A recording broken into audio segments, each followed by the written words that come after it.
Eh bien, je vous remercie tous de votre présence. C'est la première fois qu'on organise les ficelles du métier en matinée ou en après-midi, selon où vous vous situez là. D'habitude, c'est sur l'heure du lunch ou en fin de journée. Je veux juste rappeler par un petit mot, c'est les conférences qu'on organise dans le cadre du doctorat en administration de l'ESG UQAM. Il y a deux formats. Les ficelles du métier, c'est des conférences méthodologiques sur les pratiques du métier. Puis Intersection, c'est des conférences un peu transversales sur des objets qui peuvent toutes et tous nous concerner. Donc voilà, on est heureux de recevoir deux collègues professeurs de l'UQAM, Consuelo Vasquez et puis qui est au département de communication et qui anime un groupe de recherche qui s'appelle le Record. Et puis la professeure Nancy Homé, qui est professeure au département de management de l'UQAM également, et puis membre de l'IREF, l'Institut de recherche en études féministes de l'UQAM. Donc deux collègues qui ont une pratique très intéressante pour les étudiants qui s'intéressent à ça, mais qui peut paraître périlleuse, le shadowing ou la filature, pratique ethnographique. Et puis on a plutôt eu l'idée d'animer ça sous la forme d'une conversation à laquelle à un moment vous pourrez participer. On a organisé ça autour de quelques petites questions. Comme d'habitude, n'hésitez pas à intervenir par le clavardage ou par la conversation une fois qu'on aura fait la petite partie d'animation. Puis voilà, pour démarrer, ce que je suggère, parce que tout le monde n'est pas forcément familier de ça, c'est peut-être un peu de décrire ce qu'est une pratique de shadowing et puis que chacune d'entre vous, Consuelo puis Nancy, puisse évoquer les raisons qui ont fait un moment que dans vos choix méthodologiques, vous avez opté pour le shadowing par rapport à d'autres méthodologies qualitatives. Ce qui vous a amené à faire cela. Merci à vous deux d'être là, Nancy et Consuelo. Donc, Consuelo, je propose que tu débutes. Parfait. Merci, Olivier. Donc, on va s'échanger la parole, Nancy et moi, dépendamment des questions pour rendre ça équilibré. Puis, j'ai déjà dit à Olivier au tout début que j'ai tendance à parler beaucoup. Donc, Olivier, j'attends. Après 5 minutes, tu me fais comme ça ou n'importe quoi. Je te regarde. Je vais être consciente du temps aussi. Donc, merci pour cette invitation. Ça me fait plaisir de vous rejoindre. Il y a quelques visages que je connais, d'autres non. J'espère qu'on aura l'occasion d'échanger par la suite. Ça fait aussi très plaisir de pouvoir partager avec vous les quelques expériences que j'ai faites de shadowing. J'en parlerai plus en détail par la suite, mais là, ça fait loin, mais la première fois que j'ai fait ça, c'était pendant ma thèse. Que j'ai soutenu en 2009. Donc, le terrain s'est fait environ 2007-2008. Là, j'oublie les dates pour être exact. Mais par la suite, j'ai vraiment, justement, repris la méthode dans d'autres terrains de recherche, notamment un que j'ai fait il y a 2 ans. Et je vais vous expliquer pourquoi je trouve que cette méthode en particulier offre certains avantages par rapport à d'autres méthodes qualitatives. Mais premièrement, une définition, juste pour qu'on s'entende. La méthode du shadowing, en français, on parle de filature. Mais moi, j'aime bien utiliser cette métaphore de l'ombre. C'est vraiment de suivre quelqu'un comme son ombre.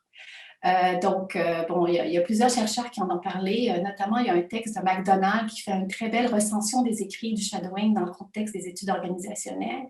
Et elle va identifier 3 types de shadowing. Un shadowing qui est plus, disons, d'apprentissage de l'expérience. D'ailleurs, peut-être vous avez certains d'entre vous un background dans un autre monde professionnel.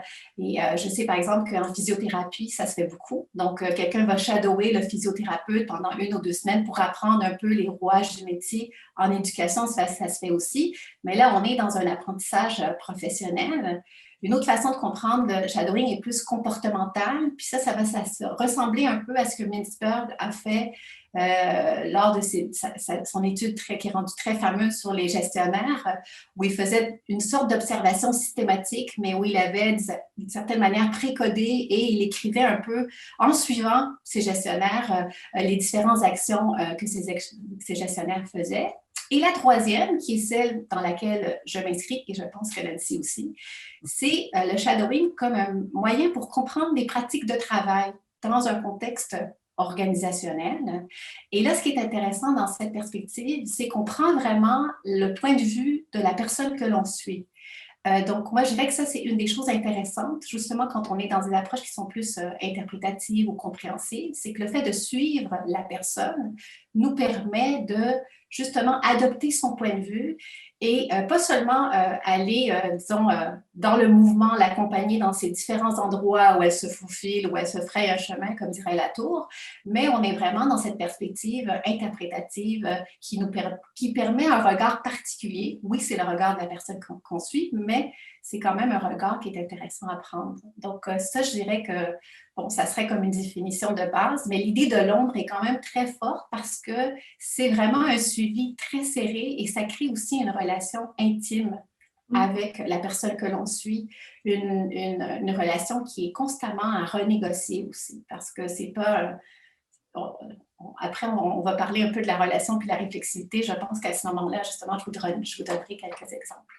Donc, le shadowing aussi est pratiqué de manière assez diverse. Donc, en termes de durée, est-ce qu'on suit une personne, on suit une équipe? Il y a différentes pratiques à ce sujet. Moi, ce que j'ai proposé dans la thèse et que j'ai fait par la suite, c'est un peu une espèce d'hybridation ou altération de la définition initiale. Donc, je propose de suivre un projet. Parce que, en fait, donc, on est plusieurs ici à être intéressés à l'organisation comme un mode d'existence. Donc, qu'est-ce qu'une organisation? Comment elle se crée? Comment elle persiste? Comment elle se transforme? Et donc, moi, j'avais cet intérêt de garder cette hétérogénéité des acteurs et pas seulement suivre une personne. Et donc, essayer de suivre ce projet dans les différentes instances ou matérialisations qu'il avait. Ce qui apporte aussi des défis au shadowing, parce qu'évidemment, un projet, premièrement, je ne peux pas négocier avec lui, je ne peux pas lui parler, je ne peux pas le suivre partout où il est, parce qu'évidemment, il a le don d'ubiquité. Je rigole, mais effectivement, c'est un peu ça que j'ai senti quand je faisais ma recherche de doctorat et par la suite aussi quand j'ai suivi ce type de méthode. Mais ça apporte quand même une dimension qui est propre à la filature, qui est cette espèce justement, de pouvoir observer des pratiques quotidiennes qu'on n'observerait pas nécessairement si on était dans des contextes formels et déjà cadrés. Donc, j'imagine que ça vous est tous déjà arrivé, on arrive en organisation, puis on dit, bon, j'aimerais étudier, par exemple, la stratégie. Je vois Nico, il s'intéresse à la stratégie, puis là, on dit, c'est ça qui nous intéresse, on aimerait savoir comment vous faites la stratégie. Puis tout d'un coup, on est un peu cantonné à aller voir des réunions où ils font la planification stratégique ou peut-être des réunions où ils vont écrire le plan stratégique, mais même les acteurs, parce qu'ils veulent bien, les participants, parce qu'ils veulent nous aider, nous disent « Ah oui, ça c'est pertinent pour toi, c'est sur la stratégie, mais ça c'est pas pertinent pour toi, tu n'as pas besoin d'y aller. » Le shadowing a l'avantage que justement parce qu'on suit la personne pendant une journée, 2 journées, une semaine, un mois, on est capable d'aller dans ces endroits qui ne sont pas cadrés stratégie, mais où la stratégie est aussi en train de se faire. Donc ça, je trouve aussi que c'est un des avantages du shadowing. Et j'imagine que j'arrive à mes 5 minutes. Oui, parfait. Nancy, je te donne la parole. Merci. Merci, Consuelo, qui a super bien présenté la méthode. Donc, moi aussi, je suis ravie d'être ici aujourd'hui d'abord pour en parler du shadowing que je trouve très, très intéressant pour capturer certains éléments, mais aussi parce que le fait d'être en dialogue avec Consuelo, c'est très excitant pour moi parce que son travail et ses conseils, ses papiers ont eu une grande influence dans le fond, sur mon travail à toutes les étapes. Donc, c'est particulièrement intéressant pour moi d'être ici aujourd'hui. Consuelo a suivi des projets, moi, j'ai suivi des personnes.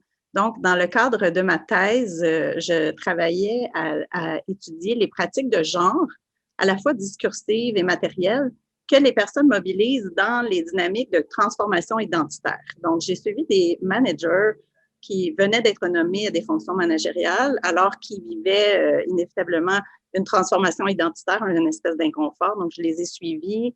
J'ai suivi 3 personnes différentes pendant 2 jours par semaine pour un total de 8 mois dans l'organisation. Donc, Consuelo parlait de la métaphore de l'ombre. Il y a aussi d'autres autrices, auteurs qui utilisent d'autres expressions que j'aime bien, comme la one-on-one ethnography, ou encore Observation on the Move, donc en mouvement, suivre à la trace les personnes dans leur quotidien. Et comme Consuelo l'a évoqué, ça nous donne accès à des choses auxquelles on n'aurait pas accès autrement.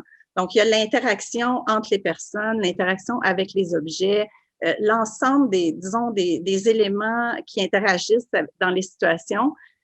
Donc, on est pendant une longue période sur le terrain, ce qui fait en sorte qu'on étudie en quelque sorte les phénomènes un peu de l'intérieur. Donc, évidemment, la durée de la présence sur le terrain auprès des personnes, ça va générer toutes sortes de doutes, de questionnements, ça va tisser des liens qui sont inévitablement complexes et en transformation constante. Donc, tout ça, on va en parler tout à l'heure, ça soulève plusieurs questions et ça nécessite, finalement, ça justifie la nécessité de la réflexivité. Donc, je vais parler de ça un peu plus tard tout à l'heure. Mais pourquoi j'ai choisi le shadowing pour cette recherche?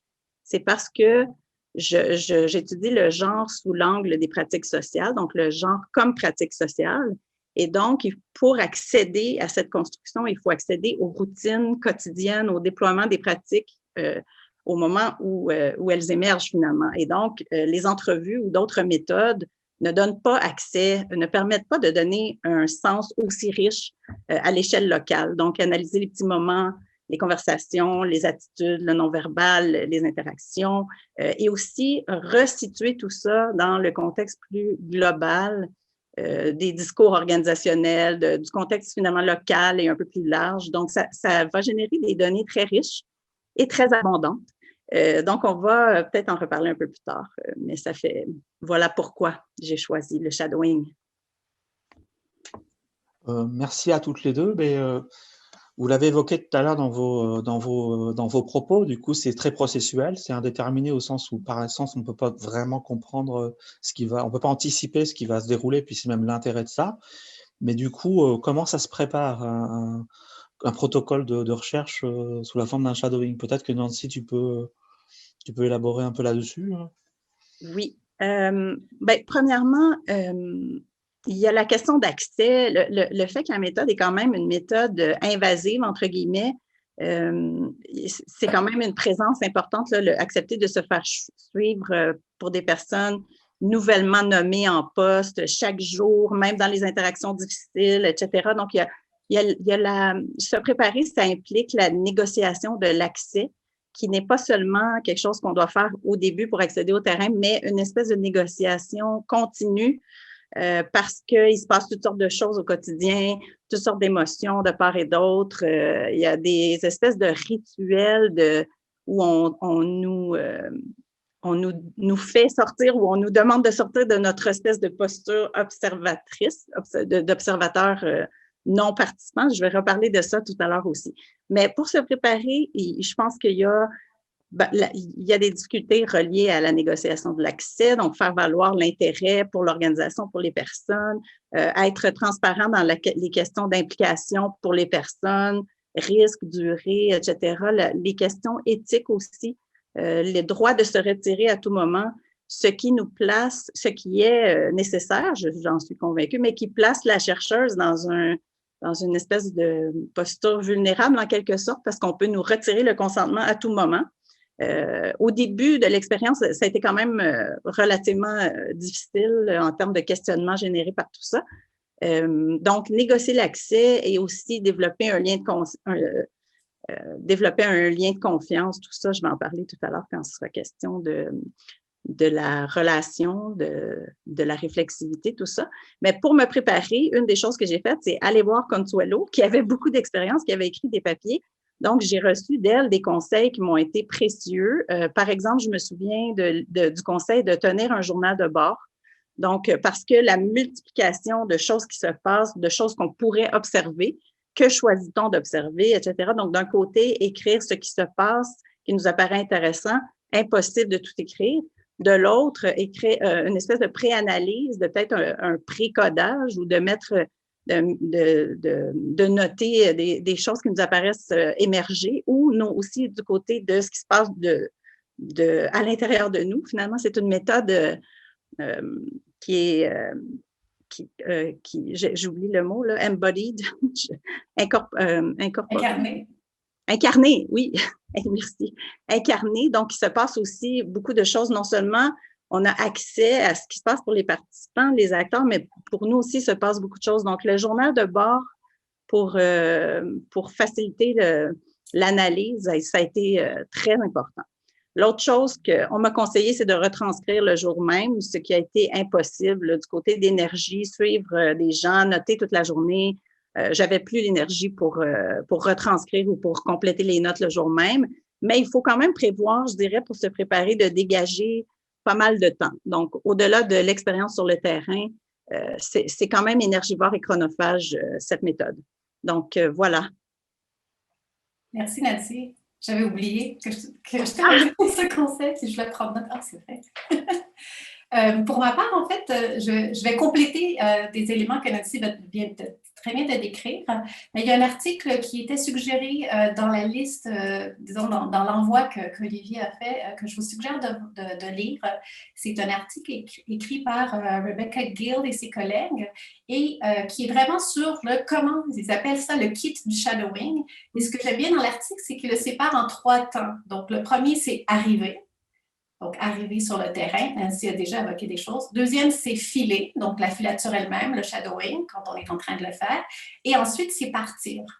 Puis bon, je vais juste rajouter certains éléments par rapport à ce que Nancy vient de dire, notamment par rapport à cette négociation avec la personne que l'on suit.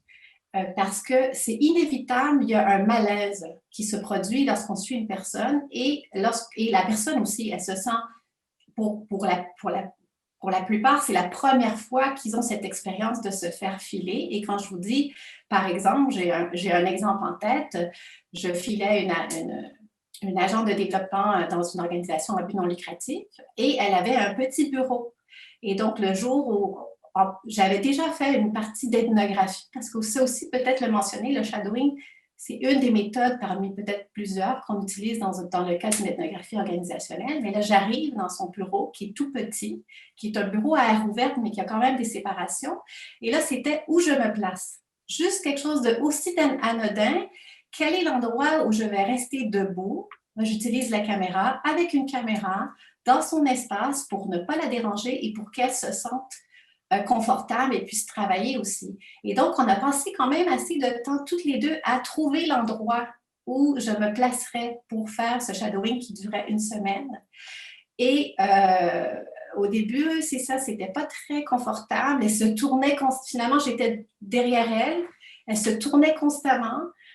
Puis à un moment donné, là, quand on a trouvé toutes les deux notre place et notre façon d'interagir, là, ça s'est bien passé, mais ça a pris un temps. Donc, et c'est comme le disait Nancy, c'est quelque chose qui se renégocie constamment. Donc, il y a des choses aussi banales que ça. Mais un autre exemple que je peux vous partager, c'est par rapport au rôle qu'on a. Donc, on arrive, et là, je prends l'exemple de mon terrain pour le doctorat. J'arrive et je dis, j'avais travaillé dans cette organisation avant, c'était au Chili, donc je retournais dans ma ville où j'habitais quand j'étais au Chili et donc je connaissais ces personnes depuis un certain temps. Et là, tout à coup, pour eux, c'est comme la Consuelo qui travaillait avant qui arrive. C'est pas la Consuelo chercheuse. Et à ce moment-là, moi aussi, j'étais dans une posture plus de faire de l'observation non participante où je ne voulais pas biaiser mes données, on va peut-être y revenir. Et donc, je me sentais extrêmement inconfortable avec ce rôle que je m'étais un peu imposé pour garder la scientificité de ma recherche. Et d'autre part, cette demande que je sentais des fois quand ils me disaient « Mais toi, qu'est-ce que tu penses du plan de com qu'on est en train de faire? » Parce que j'avais fait les coms à l'époque. Puis là, justement, c'était de renégocier ce rôle que je m'étais d'une certaine manière donné et leur dire, moi, je suis une ombre. Les ombres ne parlent pas. C'était ça ma réponse au début. Puis tout à coup, j'ai fait un terrain de 4 mois. Vers la fin, je répondais le téléphone. C'est écrit dans mon journal de bord, par contre, pour revenir un peu sur ce détail-là. Donc oui, il y a cette négociation qui est constante et il faut être quand même assez, je dirais, sensible à ça et ne pas se dire que parce qu'on a signé au début un formulaire de consentement, qu'on a négocié l'accès au terrain, que ça s'arrête là. La filature, par son caractère intrusif, fait en sorte que c'est une négociation à refaire constamment et on se pose des questions aussi sur quelle est la place, quel est le rôle que je prends, jusqu'où j'y vais. Moi, souvent, quand je présente le shadowing pour faire une blague, je dis « je vais vous suivre partout, mais inquiétez-vous pas, on ne va pas entrer à la toilette ensemble. » Ça détend un peu les choses, ça fait rire, mais oui, c'est vrai, il faut qu'ils comprennent qu'il y a des espaces qui vont être les leurs et qui peuvent à tout moment me dire « ici, tu ne continues pas, tu t'arrêtes la caméra ou tu t'en vas ailleurs, puis on se rencontre après. » Donc ça, c'est des choses justement qu'il faut qu'il faut tenir en compte lorsqu'on fait la filature. Prévoir le temps, oui, c'est très basique aussi, mais prévoir du temps pour des pauses pendant le shadowing, avant, après, comme le disait Nancy, c'est très énergivore. Il y a des moments où on ne voit plus rien, puis on s'est complète. Donc, c'est bien aussi des fois d'aller prendre des marches puis se dire, ben c'est pas grave, c'est certain qu'il y a quelque chose qui va arriver, il y a toujours quelque chose qui arrive, on ne va jamais tout observer, jamais. Mais il faut quand même prendre conscience de ça. Et Gil et collègues donnent des très bons exemples par rapport à cette espèce justement, de prendre soin de son corps pour être en forme, pour faire ce type de travail ethnographique. Et peut-être, dernier élément pour passer à la prochaine question, par rapport à partir, une des choses que moi j'ai trouvé difficile, et je ne sais pas si tu l'as vécu comme ça, Nancy, surtout parce que moi, j'ai fait des terrains qui étaient quand même assez longs en termes de... Et j'étais dans une organisation en particulier, c'est couper le lien. Et donc, à un moment donné, je trouve qu'il y a aussi comme une négociation de ce départ, parce qu'à la fois pour nous, mais aussi pour les personnes qui, finalement, d'une certaine manière, se sont habituées à notre présence, nous ont intégrés des fois dans leur équipe lorsqu'on prend un rôle qui est plus participant. Et donc, à un moment donné, il faut quand même se retirer. Et je dirais, c'est aussi pour une question pour passer à l'étape d'analyse. Parce que quand on est dedans, c'est extrêmement difficile de prendre le recul, d'avoir le temps aussi pour commencer à travailler. Ça ne veut pas dire qu'on ne peut pas revenir après pour valider, pour partager les résultats, mais il faut quand même considérer que ce n'est pas aussi facile que l'on croit partir du terrain une fois qu'on a fait ce type de démarche parce qu'on s'attache. C'est très simple. On s'attache et on s'habitue et ça devient aussi partie de notre routine. Donc, ça, c'est un élément, comment Gil, et dans le texte de Gil, de Rebecca Gil, il parlait d'un cas où c'était dans un milieu hospitalier. Et donc là, la personne qui faisait le shadowing avait fait des cartes de revoir. Elle avait écrit et elle les avait remis aux personnes qu'elle avait suivies. Et pour elle, le fait d'écrire, ça avait été aussi un geste qui permettait de faire cette clôture avant de passer à autre chose. Voilà. Est-ce que je peux faire une mini parenthèse parce que vu la question, ça évoque, mais en fait, tout ce que Consuelo vient de raconter, je l'ai vécu presque pareil. Là, la question de négociation de je m'assois où, c'est trop proche, tout le monde est mal à l'aise au début, etc. Mais finalement, avec le temps, tout ça, ça s'est ajusté. Et moi-même, avec la première participante, j'étais plus mal à l'aise. Donc, ça s'est manifesté dans la relation au début. Avec les autres, là, j'étais plus habituée, donc il n'y a pas eu ce malaise-là aussi, de manière aussi marquée. Après, je dirais la question du départ, dans mon cas, ça a été, disons, un processus qui a duré plus longtemps. C'est qu'une des participantes, justement, m'a recontactée pour dire, écoute, ça me manque, tu étais en quelque sorte ma conscience, est-ce qu'on pourrait faire des entrevues mensuelles? OK. Donc, on a fait des entrevues mensuelles pendant 6 mois à sa demande. Moi, je me suis dit, mais ça va compléter mes données, je vais avoir un petit peu disons, de voir comment la situation évolue, etc. Donc, pendant 6 mois, on a continué à se parler. Puis, à un moment, elle me dit, OK. Donc, finalement, et j'ai continué. Bien, après, oui, il y a eu une coupure pour l'analyse et je suis retournée après pour discuter de mes interprétations, etc. Mais voilà, je voulais apporter cette petite anecdote.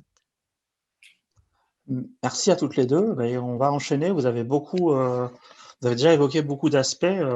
Un qui marque, c'est que le shadowing, c'est une méthode qui se pratique. C'est sûr qu'elle elle est soumise à différentes règles, mais qu'en même temps, c'est une méthode qui se vit beaucoup, du coup. Qui se vit parce que ça charrie des émotions, ça engage le corps, ça engage le genre. Enfin, vous avez évoqué beaucoup de choses qui finalement sont mises en mouvement. Et donc, il y a un engagement qui est fort. Donc, ma question serait là, peut-être pour Consuelo, c'est on voit bien qu'il y a des questions de position, des questions de réflexivité dans l'action, des questions d'émotions qui surgissent, des questions de relations qui se créent, qui dépassent le cadre du shadowing. Comment on vit le shadowing, du coup, toutes ces dimensions? Oui, tout à fait. Je pense que ça, c'est une des caractéristiques, en fait, je le disais peut-être au début, mais effectivement, cette pratique, par son caractère particulier, le fait de suivre quelqu'un partout, mais aussi d'être en mouvement avec cette personne. Et le côté, la mobilité du shadowing fait quelque chose de très différent que quand on est stationnaire, on observe une réunion, on est assis. Ce n'est pas la même chose que de marcher vous l'avez peut-être expérimenté dans votre vie quotidienne, mais quand on prend une marche avec quelqu'un, il y a des choses qu'on se dit en marchant qui ne sont pas les mêmes que si on est assis à la table. Donc, c'est un peu la même chose qui se passe avec le shadowing. Et donc, je dirais que cette dimension réflexive, elle est particulièrement importante à travailler par le journal de bord, par un retour sur l'expérience, aussi en parlant avec les participants. Donc, par exemple, moi, je le fais systématiquement, il y a des entrevues. Donc, le shadowing souvent est combiné d'entrevues, mais une des pratiques, c'est de le faire à la fin. Et dans ces entrevues, on peut revenir sur des événements, par exemple, si c'est pendant une semaine ou la journée même, pour clarifier, mais aussi ce qui est important, c'est de revenir sur la relation. Donc, comment on se sent, comment tu l'as vécu. Et donc, cette réflexivité est aussi une réflexivité partagée. Dans un article que j'ai écrit, j'ai travaillé un peu cette idée du positionnement et quel type d'ombre on est pour un peu montrer qu'il y a une espèce de gradation entre l'ombre qui est plutôt, ou la posture qui est plutôt d'observation non participante et une posture qui s'est plus engagée.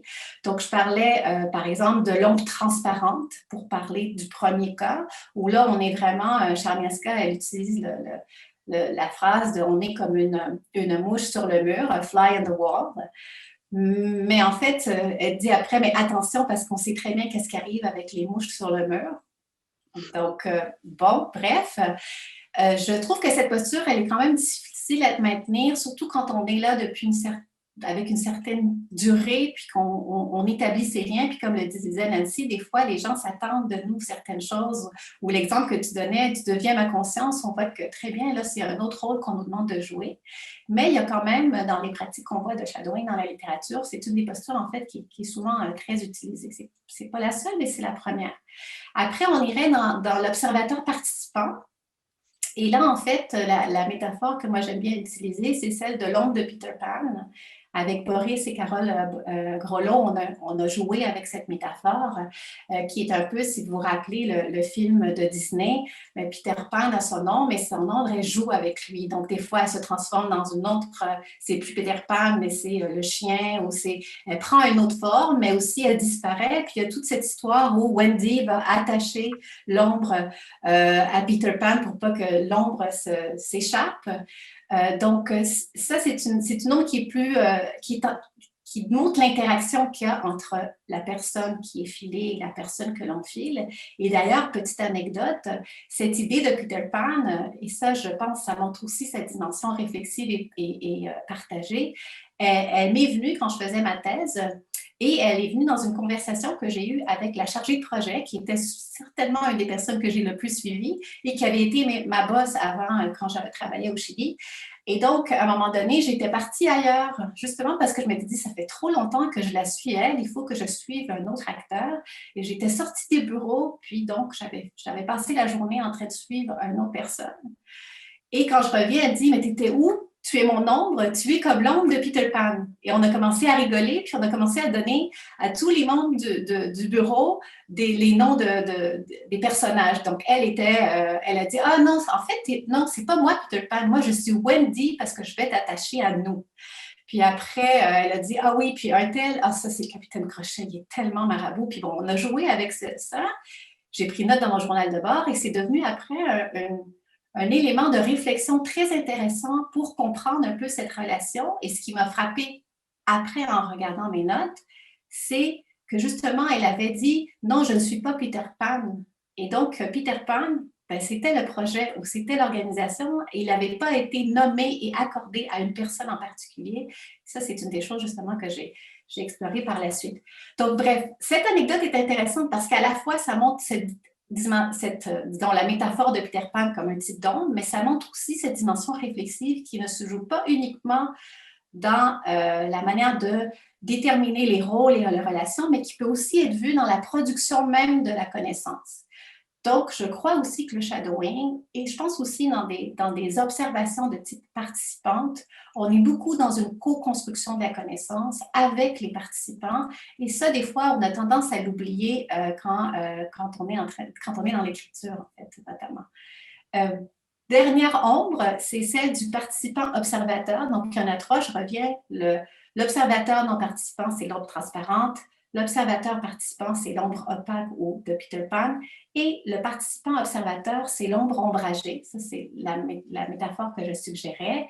Et en fait, là, on est dans un effet de double miroir parce qu'on devient aussi finalement extrêmement engagé dans l'action et tout à coup, les autres deviennent notre ombre et même quand on utilise la vidéo, et c'est quelque chose qu'on explore avec Nico aussi, c'est que le fait qu'on analyse après les vidéos, on se regarde nous-mêmes dans ces enregistrements parce qu'on y participe. Donc, il y a comme une espèce de mise en abîme qui se fait dans ce type de shadowing et qui est une autre façon de voir cette position du chercheur dans ce type de pratique. Donc, je vais m'arrêter là. J'ai d'autres exemples par après, si vous voulez, pour la partie de discussion où je pourrais revenir sur ces questions de réflexivité. Nancy. Nancy, de ton côté. Ben oui, alors, il y a tellement de choses à raconter là-dessus, je trouve. C'est super intéressant. On a dit, bon, méthode incarnée, Van Manen dit même que le corps est le principal instrument de recherche dans une méthode ethnographique, le corps de la chercheuse, du chercheur. Donc, si la méthode donne, comme je disais tout à l'heure, accès aux émotions partiellement, dans la mesure où on peut capturer ça, des acteurs, mais aussi les nôtres, nos émotions, nos malaises, nos réactions, des choses dont on prend conscience dans le feu de l'action, toutes sortes de moments où justement la question de négociation continue. Donc, on assiste à des situations. Moi, j'ai eu des moments de malaise malgré le fait qu'on demandait le consentement des personnes à chaque fois qu'un interlocuteur venait parler aux personnes qui avaient accepté d'être suivies, on leur demandait hors de ma présence si elles acceptaient que j'observe cette interaction. Il y a eu des moments où les personnes ont accepté, mais la conversation s'est déroulée d'une façon inattendue. La personne se met à parler de choses très lourdes dans son vécu, de tentative de suicide de son fils, se met à pleurer en réunion. Là, je me sens vraiment intruse. Là, je n'ai pas à être là. Puis elle me regarde en racontant son histoire comme si je fais partie de la conversation. Elle m'inclut finalement dans cette conversation. Donc, il y a eu plusieurs moments où j'ai eu le sentiment d'être une intruse. On m'a très peu souvent refusé l'accès, très, très peu souvent. Je pense que c'est arrivé 2 fois où des personnes ont dit je préfère qu'elles n'assistent pas à cette conversation. Donc, il y a eu des conversations disciplinaires, par exemple. Donc, voilà. Mais je dirais, comme Consuelo l'a bien évoqué, la co-construction, c'est qu'on n'est pas seulement… Moi aussi, je suis arrivée sur le terrain en me disant « posture non participante, je ne fais pas la même chose que les participants ». J'ai rapidement réalisé que c'était beaucoup plus complexe, ambigu, émouvant que cela. Donc, c'est aussi, comme Consuelo l'a évoqué, une observation de soi qui a émergé de cette expérience finalement. Donc, dans un de ses papiers, d'ailleurs, Consuelo dit « l'ombre de soi-même ». J'ai vraiment senti de cette manière. Donc, les positionnements, ça rejoint aussi l'idée des rôles qu'on nous assigne, de la manière des positionnements identitaires, les nôtres, ceux qu'on nous assigne. Donc, j'ai compilé pour m'amuser là, à partir de mes données, parce que j'avais beaucoup de temps pour faire ça, mais j'ai compilé toutes les étiquettes qu'on m'a attribuées dans toute l'expérience. Donc, il y en avait au moins 20. Donc, il y avait notre chercheuse, mon nom, ma conscience. Donc, ça alternait entre outsider, insider. Donc, il y avait vraiment… c'est très mouvant. Donc, il faut réfléchir aussi autour de ça, de la relation, des positionnements, de tout ce qui est en mouvement, donc processuel, oui. Et aussi, les autres éléments, c'est l'inévitable bagage qu'on amène donc dans nos choix méthodologiques, dans nos choix de quoi observer, quoi écrire, etc. Donc, toute la question de positionnalité dans les études féministes, c'est très important de réfléchir les relations de pouvoir, qu'est-ce qu'on amène avec nous, quel bagage colonialiste, privilège, etc. Donc, tout ça, ça met en lumière la nécessité absolue de la réflexivité dans cette démarche. Et j'avais utilisé ce papier de Consuelo sur la typologie là, des types d'ombre ou d'observation. Et avec Olivier, on a un peu exploré les aspects, ce qui se passait dans les espaces liminaux, c'est-à-dire qui ne sont pas dans l'espace institutionnalisé, là, ce qu'on a convenu que ce serait cette expérience de shadowing. Donc, que se passe-t-il en marge, en marchant, quand la relation se transforme, quand on m'assigne d'autres rôles. Donc, j'ai aussi compilé ça. Chaque fois qu'on me qu'on m'interpellait à sortir de ma posture de chercheur en recul, en observation. Donc, j'avais trouvé aussi un papier de Conliffe et Karunanayake qui explorait toute la nature mouvante, là, justement, de ces dichotomies insider-outsider, similaires, différents, engagement, distance, activisme, neutralité. Donc, ça m'a été très utile pour réfléchir la complexité, la mouvance, tout ça.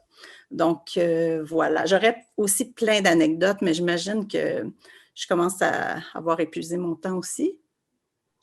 Mais non, mais on est très bon en timing, les amis. Ah oui? Puis ça continuera avec les questions ou les partages d'expériences par la suite. Pour dernière question avant d'embrayer avec les participants, peut-être qu'un défi que tout le monde se pose avant de rentrer dans une méthodologie de ce type, c'est qu'est-ce qu'on va en faire? Qu'est-ce qu'on va en produire en termes de récits? Quelle stratégie d'écriture? On se retrouve avec une masse incroyable de données. Donc, comment on développe ou bricole une stratégie d'analyse et d'écriture à partir de tout ça? Donc, peut-être Nancy, nous dire un peu ton ressenti là-dessus. Oui. Donc, moi, je dirais, il y a la partie écrire pendant l'expérience, donc constituer les données. Il y avait une préoccupation surtout au début, c'était une première expérience de terrain, première expérience de shadowing, doctorante, donc ethnographe débutante, on va dire. Donc, l'idée, il y avait un stress, là, comment je vais faire pour constituer des données qui vont être riches, qui vont être utiles, à partir desquelles je pourrais théoriser. Donc, il y avait, qu'est-ce que je regarde? Il se passe tellement de choses. Dans le feu de l'action, c'est difficile de sélectionner ce que je note, hein, je le vois, est-ce que je vais m'en rappeler les attitudes, les gestes, les interactions avec les objets, le langage non-verbal, etc. Donc, c'est difficile à la fois de prendre des notes à longueur de journée en marchant, en mouvement, donc, et de déterminer ce qui est pertinent, là, la pertinence analytique de ce qu'on note. Donc, ça, c'était quand même un enjeu, tout en maintenant, en établissant une relation de confiance, etc. là. Donc, ça, c'était, disons, le pendant, c'était quand même un peu difficile par moment. Ensuite, quoi faire avec les notes? Comment écrire? Par quoi commencer à partir de cette masse? Moi, j'avais plus de 1000 pages de notes manuscrites parce qu'au début, je voulais prendre des notes informatiques, mais c'était impossible en mouvement, ça ne fonctionnait pas pour moi. Donc, je suis retournée au cahier. Donc, j'avais 1000 pages et plus de notes manuscrites. Un peu bordélique, avec des annotations, etc. Donc, qu'est-ce qu'on fait avec ça? Comment on procède à l'analyse? J'ai perdu quand même beaucoup de temps dans une espèce de blocage face à cette masse. Finalement, j'ai opté pour une méthode, alors que je disais pas trop de codage, pas de codage, mais pas nécessairement une méthode structurée avec une grille préexistante, etc. On va voir ce qui émerge, mais finalement, dans mon cas, j'ai choisi le concept de positionnement identitaire pour essayer de repérer les positionnements, qu'ils soient discursifs, matériels, donc dans les objets, dans les postures, vêtements, etc. Donc, pour essayer de trouver un sens à cette masse qui était un peu informe, là, malgré les bonnes intentions. Donc, après, c'est la question, comment écrire, sous quelle forme? Est-ce qu'on fait des vignettes? Est-ce qu'on crée des personnages fictifs? Est-ce qu'on met ça sous forme de dialogue? Est-ce qu'on met des longs extraits? Est-ce qu'on essaie de rendre le plus exactement possible ce qu'on a observé? Donc, il y avait... et il y a eu plusieurs remaniements, là, donc je pense que c'est quand même un enjeu important, donc de rendre... que l'écriture soit suffisamment riche pour engager le lecteur, qu'elle soit intelligible, qu'il y ait une richesse de contribution, etc. Donc, je n'ai pas vraiment de recette à partager, je dirais. Il faut vivre l'expérience, en fait. Moi, j'aimerais en fait parler aussi de l'écrire pendant, parce qu'on Nancy vient d'en parler, mais je trouve que c'est important et peut-être rappeler l'importance du journal de bord. Pour ma part, je vous disais, moi, je fais surtout du vidéo shadowing, qui a même aussi une composante d'intrusion et aussi par rapport à l'éthique. On pourra s'en parler après dans les questions si vous voulez. Comment on fait pour obtenir un certificat d'éthique lorsqu'on fait du vidéo shadowing? C'est quand même quelque chose. Ce qui apporte en fait la difficulté de prendre des notes pendant, parce que, bon, le dernier shadowing, j'ai utilisé une GoPro. Donc là, c'était plus facile, je l'avais autour du cou. Je l'ai essayé ici, mais c'était un peu trop. Donc, j'étais quand même capable d'avoir un petit carnet et de prendre des notes en même temps. Mais sinon, les autres expériences, j'avais vraiment une mini caméra dans la main. Donc, ça fait que la prise de notes pendant le shadowing est extrêmement difficile et c'est là où c'était très important pour moi de prévoir des temps de pause pendant la journée pour écrire dans mon journal de bord, ne serait-ce que des petites notes pour me rappeler qu'est-ce qui s'était passé et peut-être, et surtout, marquer des moments que j'avais trouvés qui étaient intéressants, qui m'avaient interpellée. Donc, ça, ce n'est pas nécessairement d'un point de vue analytique, c'est vraiment très intuitif, en fait. Donc, il y a quelque chose qui s'est passé ici, il y a eu un malaise, ou là, il y a quelque chose que je n'ai pas compris. Donc, vraiment de prendre ces notes pendant la journée même et de prévoir ce temps-là.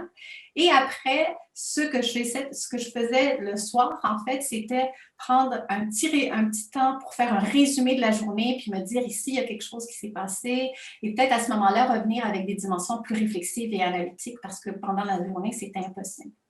Donc, Nancy parlait de la masse de données.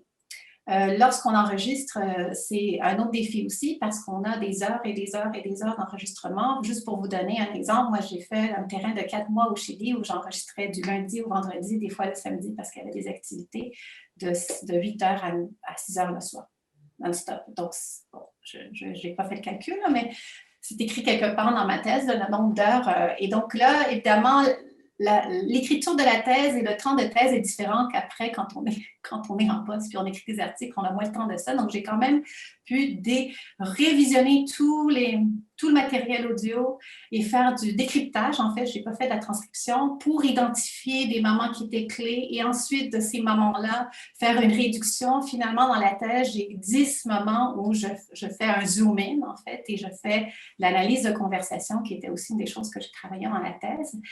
Mais un élément que je trouve très important d'un point de vue justement pour arriver à faire sens de ces données, c'est un récit de l'histoire. Et ça, en fait, c'est une étape que je fais systématiquement après avoir fini la collecte de données et qui repose en général sur mon journal de bord beaucoup. Mais évidemment, quand j'ai des enregistrements, je vais pouvoir revenir sur les enregistrements. Je vais pouvoir, dans le cas d'une entrevue, s'il y a des transcriptions, aussi faire une lecture de certaines entrevues. Mais c'est de raconter quelle est l'histoire. Donc, par exemple, quelle est l'histoire de ce projet que j'ai suivi?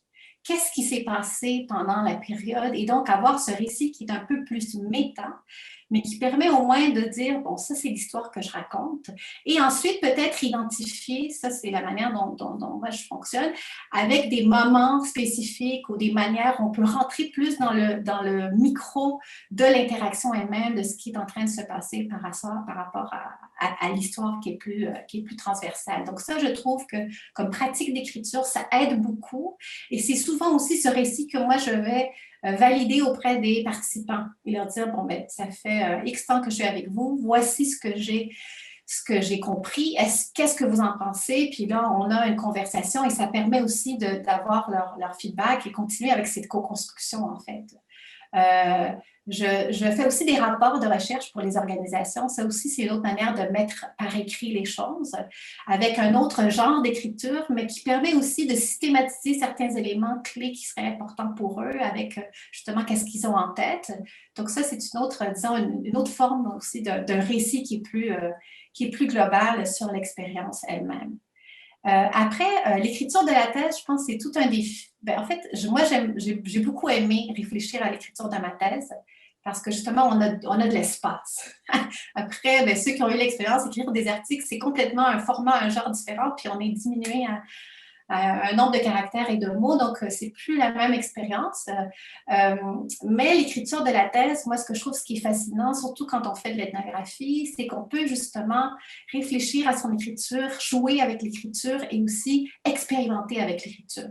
Donc, une des choses que j'ai fait et que je continue à faire, c'est justement utiliser la fiction.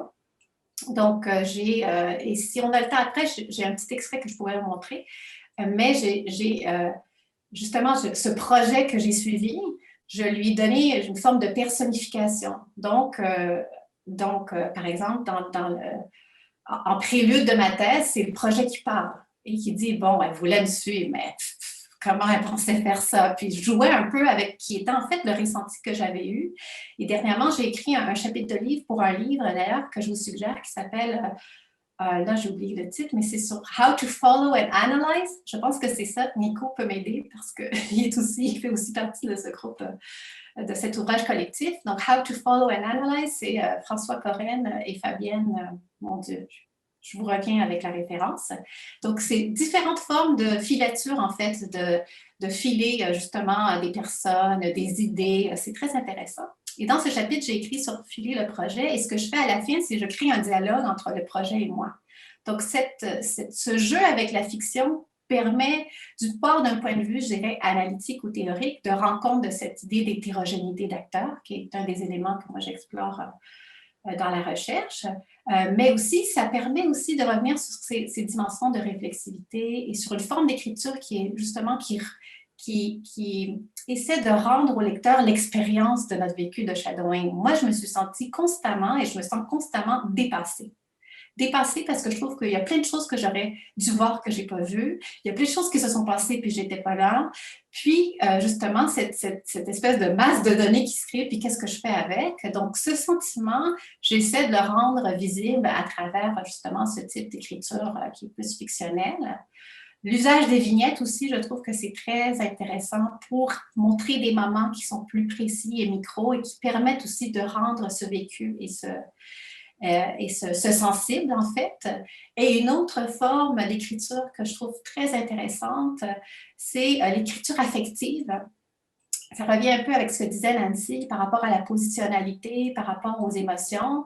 Dernièrement, je me suis inspirée des travaux de Karen Ashcraft qui propose une forme d'écriture affective à partir des travaux de Stewart, et donc dans lesquels, justement, c'est plutôt dans une démarche, en fait, où on se positionne, donc on prend le je, mais c'est écrit au elle, c'est donc la troisième personne du singulier, et on montre comment les affects nous...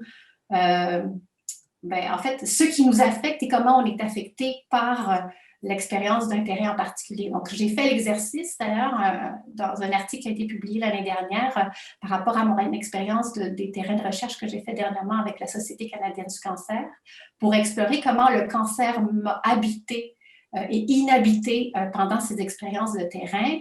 Et cette forme d'écriture permet d'aller au-delà de l'émotion, parce que l'affect, ce n'est pas que l'émotion, mais c'est de montrer aussi toute cet assemblage et ces rapports de pouvoir finalement institutionnalisés et qui je parle d'un terrain miné d'émotions parce que c'est comme ça que j'ai vécu les terrains, mais je n'avais jamais abordé cette dimension-là parce que je la gardais un peu justement pour moi, vu que ça venait toucher aussi une trajectoire personnelle. Donc voilà, je trouve qu'explorer avec différentes formes d'écriture, c'est une manière aussi de rendre ce sensible et de le partager avec le lecteur, parce que finalement, l'ethnographie, c'est ça, c'est qu'on invite le chercheur à vivre et à sentir notre expérience comme s'il était sur place. Bien, et merci infiniment à toutes les deux. C'était vraiment la forme dialogue a rendu la chose vraiment intéressante. Et puis, comme habituellement, j'invite les participants en donnant toujours priorité aux doctorants à poser des questions, témoigner peut-être de leurs angoisses actuellement. Est-ce que Gabriella, c'est un bravo ou une volonté de participer à l'échange? Donc, vous pouvez utiliser le clavardage. Je pense que c'était un bravo. C'est un bravo. Tout le monde te remercie. Alors, je vois Rim. Rim, tu veux poser une question. Rim, tu es toi-même une ombre. Oui. C'est parfait avec la thématique, oui. Pourtant, je préfère pas cette métaphore. Parce que pour moi, je sais pas, peut-être le fait de suivre, ça renseigne un peu sur une certaine, disons, une posture de chercheur passif. Mais je poserai en fait une question dans ce sens. En fait, je tiens tout d'abord à remercier nos deux intervenants. C'était très riche. Comme d'habitude, le programme de UQAM est très riche. Donc, avec le shadowing, on compose plusieurs éléments, on compose proximité, intersubjectivité, visibilité, et voire même des affects, des émotions et tout. Et là, ma question tourne autour des caractéristiques identitaires du chercheur. Donc, est-ce que vous pensez que l'identité du chercheur peut, en quelque sorte, orienter la pratique du shadowing? Ça, c'est ma première question. Ma deuxième observation, c'est autour de l'évolution de cette pratique, l'évolution de la pratique du shadowing. Et notre intervenante l'a bien indiqué, en fait, elle parlait, via ses propos, elle parlait en fait de l'évolution de cette pratique. Au début, j'étais silencieuse et par la suite, je répondais au téléphone. Donc, comme si c'est une expérience vécue au sein du terrain, et cette expérience vécue, elle évolue avec le temps. Voilà. Et ma dernière observation, c'est en rapport avec la métaphore de l'ombre. Je ne sais pas, personnellement, je préfère autre métaphore parce que pour moi, l'ombre, c'est vrai, on est dans la proximité, mais quand même, il y a une sorte de passivité. Voilà, je vous remercie. Je peux y aller? Oui, vas-y, Nancy. Bien, il y a plusieurs éléments dans vos questions qui m'évoquaient des anecdotes ou des réponses. Mais entre autres, la question de... Bien, à la fois, je trouve que c'est relié, là, la question de la métaphore de l'ombre, de sa conception un peu passive. Je pense que c'est relié à l'épistémologie positiviste, l'idée d'observation, le détachement, séparation objet-sujet, comme si on pouvait réellement observer quelqu'un pendant 8 mois sans influencer le cours des choses, sans avoir de ressenti ou même sans reconnaître que nos choix de départ étaient déjà un engagement qui affectait les données, qui allait affecter les données, quoi qu'on fasse. Donc, pour moi, il y a un lien entre je pense qu'on peut utiliser la métaphore de différentes façons avec différentes conceptions, mais pour moi, ce que j'ai vécu, c'est quand on parle de transformation de la posture, disons, oui, c'est lié à l'identité, mais pour moi, l'identité, c'est en construction constante et donc, je suis arrivée avec des idées, des cours de métaux, des critères de qualité, etc. Donc, pour moi, c'était absolument nécessaire d'être objective, etc. Même si j'étais en contact avec la littérature socio-constructiviste, que je voyais le genre comme une pratique sociale, je suis quand même arrivée avec ce bagage.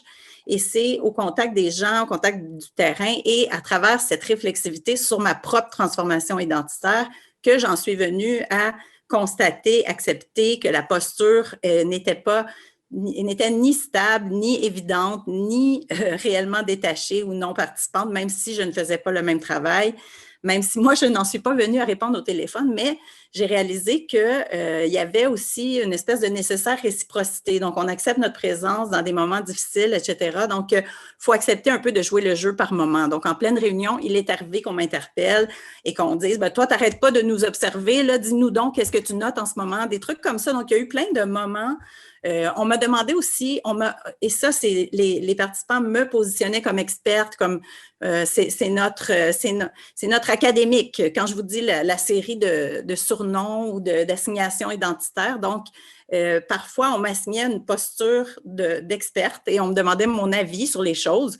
Alors au début, pour moi, qu'est-ce que je fais avec ça? C'est déstabilisant avec cette posture d'observation non participante. Donc, il y a eu à la fois une transformation identitaire et des constats qui ont émergé de la réflexion sur ma propre posture, ce qui se passait chez moi, etc. Donc, voilà, je pense. Je peux compléter. Merci, Irine, pour les questions que tu poses. Elles sont vraiment très, très pertinentes. Puis je vois aussi un lien entre les 3 questions que tu as posées. Je dirais qu'il y a 2 manières de répondre à ta question sur l'identité puis la manière dont ça façonne la pratique. La première est justement de voir, comme disait Nancy, on arrive avec un certain bagage, avec aussi une attente de qu'est-ce qu'on espère de ce terrain de recherche. Puis je dirais, ce n'est pas juste pour le shadowing, mais n'importe quelle démarche de recherche dans laquelle, justement, le chercheur et le corps du chercheur et la chercheuse est l'instrument de recherche. Donc, dès qu'on arrive avec, donc, de prendre conscience, justement, qu'on n'est pas neutre, puis quand on arrive avec tout ça, mais aussi de considérer que de l'autre côté, les personnes aussi ont des attentes, se sont fait une idée de qu'est-ce que cette personne va faire ici, comment je peux aider, parce que souvent, c'est cette posture-là de comment je peux aider pour que ça soit pertinent pour la recherche. Et cette relation aussi des académiques d'un monde universitaire qui vient s'insérer dans le monde du travail avec lequel les gens vont avoir une certaine relation qui est souvent de nous mettre dans une relation d'autorité. Donc, cette identité, comme le disait Nancy, est une identité qui se construit même avant le premier jour où on pose les pieds sur le terrain et qui va se reconstruire au fur et à mesure que cette relation et ces relations vont se tisser. Donc oui, effectivement, ça façonne. Il y a aussi des traits de personnalité. Moi, je sais que j'ai tendance à être...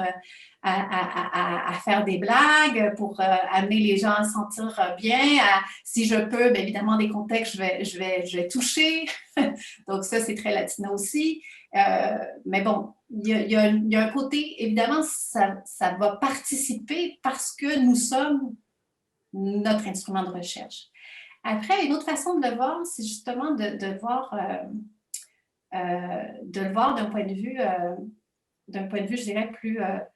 justement, c'est comme cette idée de processualité, puis de comprendre que notre identité, elle va se créer dans le moment de la relation. Donc, c'est pas qu'avant, on a une identité, puis qu'on arrive avec notre identité, puis là, tout à coup, cette identité façonne notre pratique, mais qu'en fait, si on inverse la logique, c'est que la pratique même du shadowing est en train de nous créer.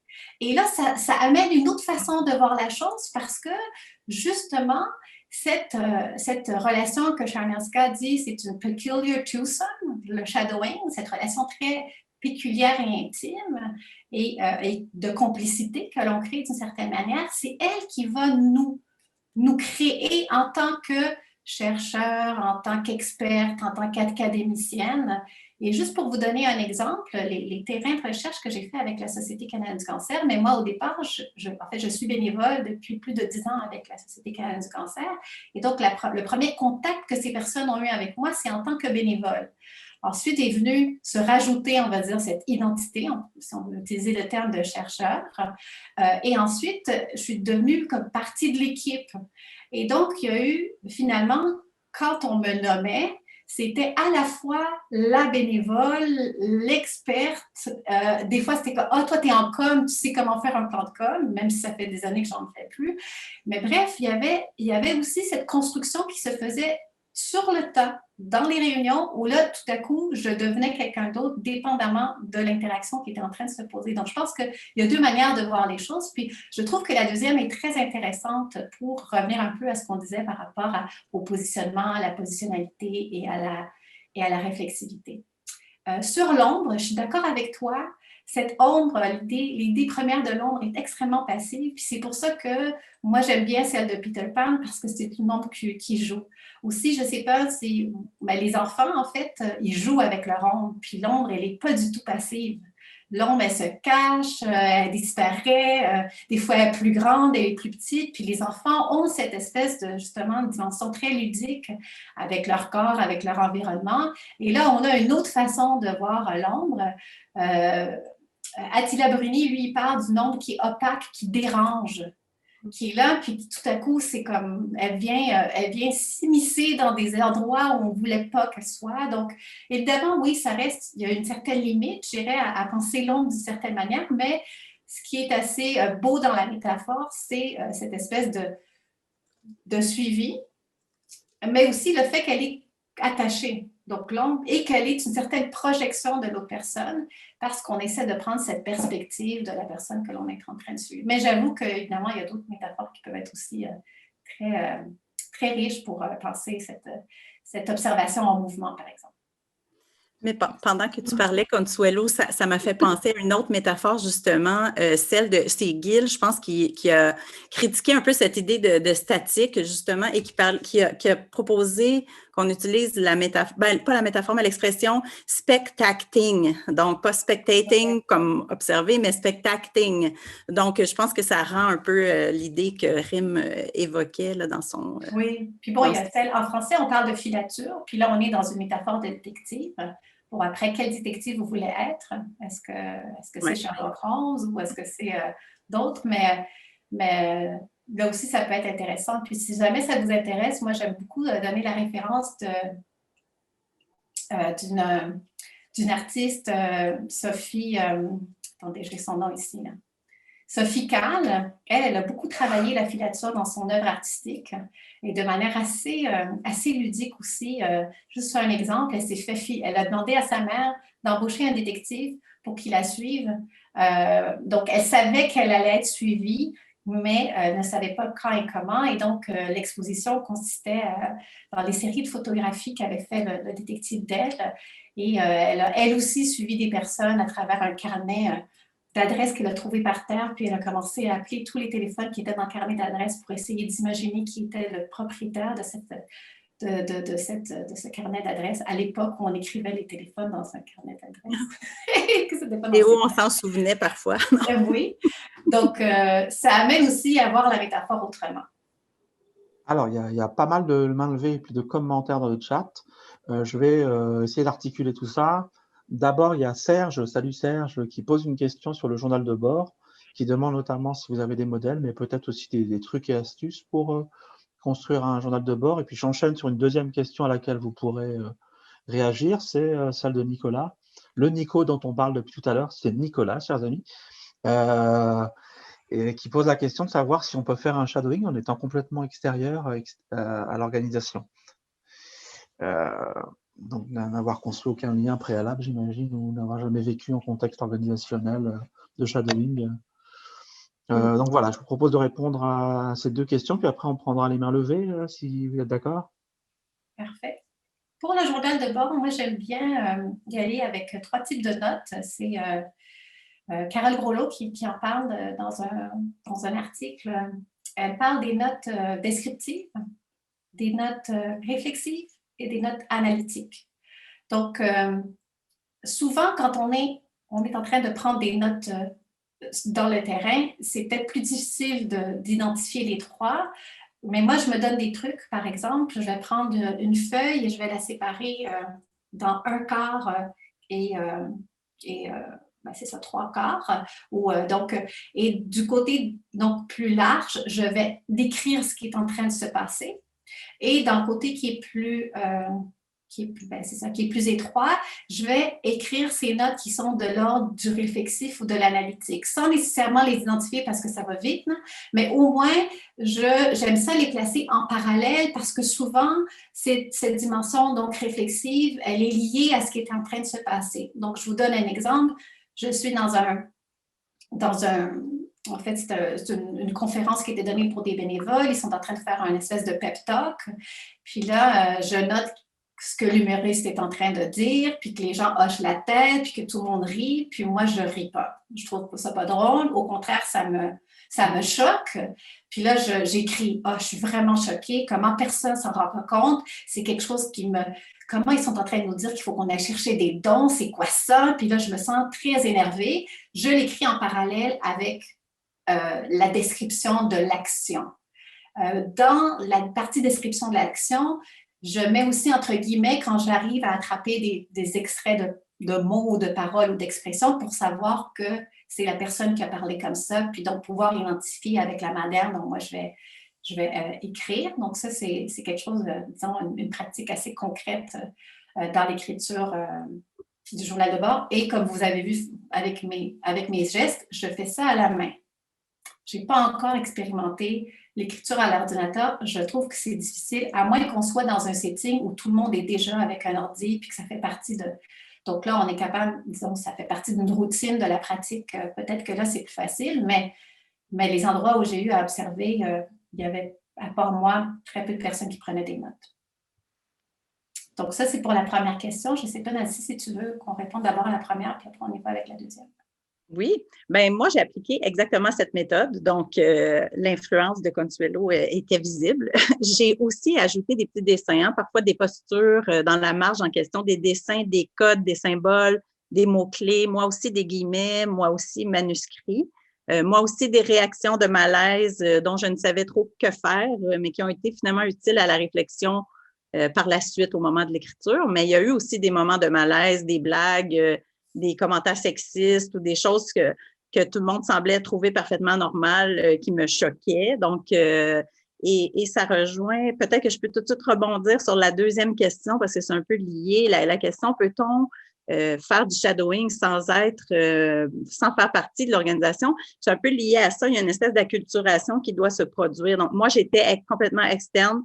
Je ne connaissais pas les gens, je ne connaissais pas l'organisation. Donc, il y a quand même eu un moment pour s'approprier les codes en question, là. Donc, comment ça se passe? Qu'est-ce qui est considéré naturel ici et pas nécessairement dans mon environnement à moi? Donc, ça génère ça aussi des moments d'analyse intéressants. Oui, par rapport à cette question-là, moi, je trouve que si on envisage justement de faire le shadowing, je pense que c'est bien de prévoir avant un temps disons, d'observation ou de traîner sur les lieux sans nécessairement être dans la filature immédiatement. Ça permet justement de comprendre les codes, de voir les routines, même des fois d'identifier la personne que l'on veut suivre parce que dépendamment de notre objet de recherche ou de la question, on ne sait pas exactement. Donc, moi, j'ai eu à faire ça avec un des terrains où, justement, je voulais suivre les gens disons, de l'équipe du projet, mais je ne les connaissais pas nécessairement tous. Donc, j'ai passé un temps juste à assister à des réunions.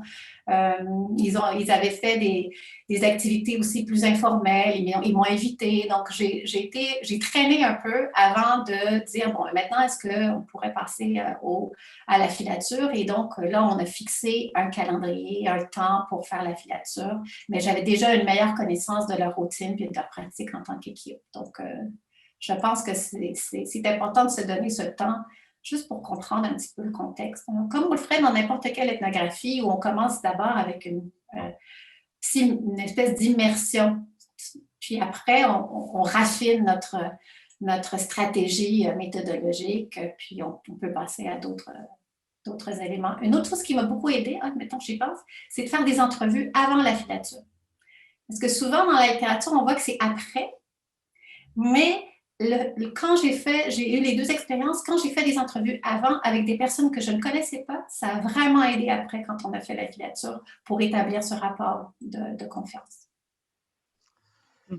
Merci Nancy Consuelo. Je vais donner la parole à Alexandra. Il y a une question? Oui, merci beaucoup Consuelo et Nancy, c'est super intéressant.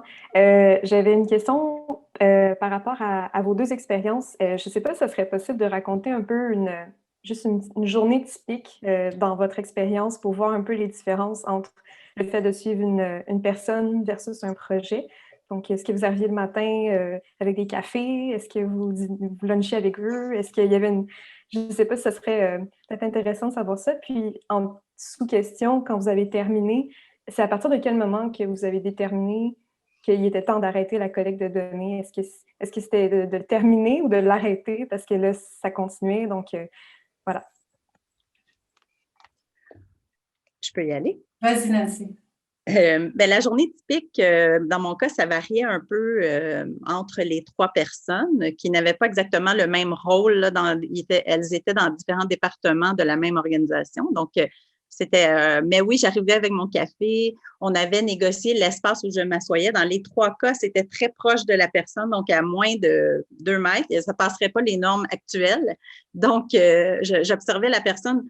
Donc, je la suivais partout, sauf aux toilettes, justement. Et sur les lunchs, ça dépendait. Il y en a parmi elles qui me proposaient de manger avec elles, donc j'acceptais. Et il y en a d'autres qui préféraient prendre un moment qui leur appartenait entièrement. Donc, ça pouvait fluctuer. Mais il y avait beaucoup de réunions. Donc, beaucoup d'interactions, comme c'est des gestionnaires, donc des personnes qui viennent poser des questions, que j'étais dans le bureau.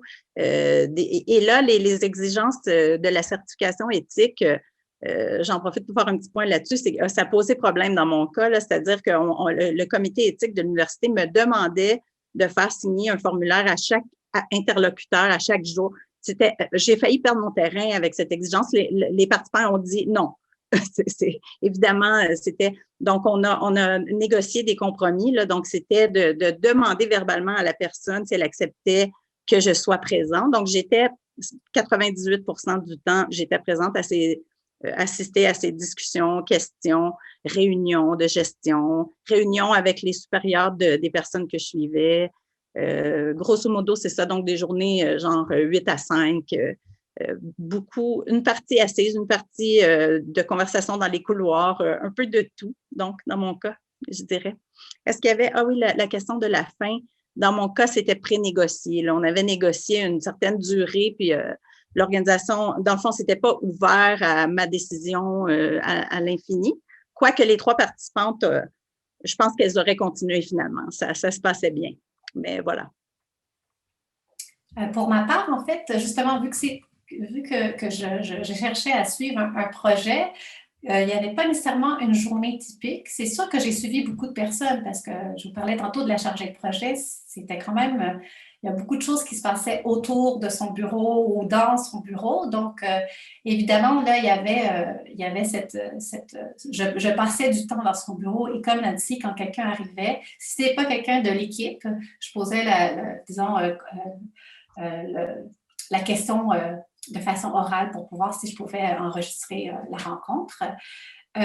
Mais par contre, une des choses, justement, ce défi de suivre un être hétérogène et hybride, quand j'arrivais le matin, j'avais un petit bureau qui était placé juste en face de la secrétaire, donc à l'entrée du bureau. Et pendant que tout le monde j'arrivais un petit peu avant, je m'asseyais et je me disais, bon, aujourd'hui, qui vais-je et quoi vais-je suivre? Donc, je posais la question au préalable pour essayer de multiplier justement ces êtres où s'incarnait le projet. Et donc, je me souviens qu'à un moment donné, ça faisait 1 mois que j'étais sur place et que je n'étais pas sortie des bureaux. Et là, je me suis dit, mon Dieu, moi, ce que je veux voir, c'est comment, bon, à l'époque, je ne le disais pas dans ces termes, c'est comment l'organisation, elle s'espace, comment elle est partout en même temps. Puis là, ça fait 1 mois, puis je ne suis pas sortie d'ici, ça ne marche pas mon affaire. Donc, j'ai dit, la première personne qui sort par la porte, je vais la suivre. Peu importe. Puis là, tout à coup, il y a quelqu'un qui a dit « Ah, il faut que j'aille parler avec un prof dans l'autre faculté, puis on va voir si ça va marcher, tel truc. » Puis je fais « Bon, est-ce que je peux te suivre? » Oui. Et là, on marchait dans le campus, moi avec ma caméra. On est arrivé. Donc là, j'ai eu ces expériences-là. Mais évidemment, ça dépendait beaucoup de qu'est-ce qui se passait pendant la journée. Quand il y avait des activités préparées, organisées, évidemment, j'étais sur place. J'ai mangé avec eux pendant toute la période. Donc, j'ai pris des lunchs avec eux pendant toute la période. Puis des fois, c'est ça, les fins de semaine, quand ils étaient trop serrés dans le temps, je suis venue pour donner un coup de main. Puis la réponse au téléphone n'était pas anodine, en fait, juste pour vous dire.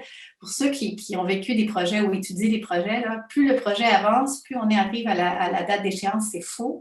Puis là, justement, on sentait la fébrilité, les gens étaient complètement dépassés. Le téléphone, moi, j'étais là dans la salle principale en train de justement essayer de capter cette effervescence. Puis le téléphone sonnait. Personne ne répondait. Puis là, moi, j'étais comme, mince, qu'est-ce que je fais? J'ai répondu. Puis j'ai fait exactement ce que la secrétaire disait. Explora Universidad Concepción, buenas tardes. Puis là, de l'autre bout du fil, Consuelo! C'était quelqu'un qui m'avait reconnu. J'étais comme, mince, moi qui voulais passer inaperçu, ça n'a pas marché. Donc, bref, oui, ça dépendait des journées, puis ça dépendait aussi de ces choix méthodologiques qui sont des choix liés avec, justement, avec notre question de recherche, puis une posture ontologique aussi. Donc, Puis l'autre question, arrêter? Oui, pré-négocier d'avance à chaque fois.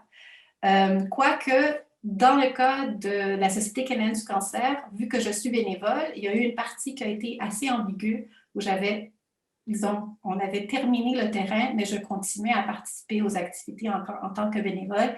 Et à plusieurs reprises, c'est moi, en fait, qui avais envie de reprendre la caméra ou de reprendre des notes parce qu'il y avait des choses qui se passaient qui étaient super intéressantes. Puis là, c'était plus de mon côté de dire, bon, là, ça y est, arrête, c'est bon, on a assez, tu n'as pas besoin de plus. Mais sinon, ça a été négocié d'avance. Puis souvent, ce qui est pratique quand on étudie justement des événements ou des projets, c'est qu'on est capable d'établir avec eux, en fait, c'est quel serait le moment où ça débute et où ça termine. Puis ils vont te donner des dates qui correspondent à leur vision, mais ça, c'est intéressant aussi de considérer, c'est que pour eux, le projet commence là et finit là, puis peut-être que pour quelqu'un d'autre, ils se feraient le bracketing autrement. Alors, je vais essayer d'être dans l'ordre que j'avais repéré. Si quelqu'un se sent écarté, dites-moi dans le clavardage. J'ai noté d'abord Boyke qui peut peut-être intervenir si ta connexion est convenable. Ensuite, il y aura Ewan, puis il y aura Amida. Boyke, est-ce que tu es avec nous? Est-ce que ça t'arrive à... Oui, Ah, oui, super. là, de nouveau. Merci beaucoup à vous deux.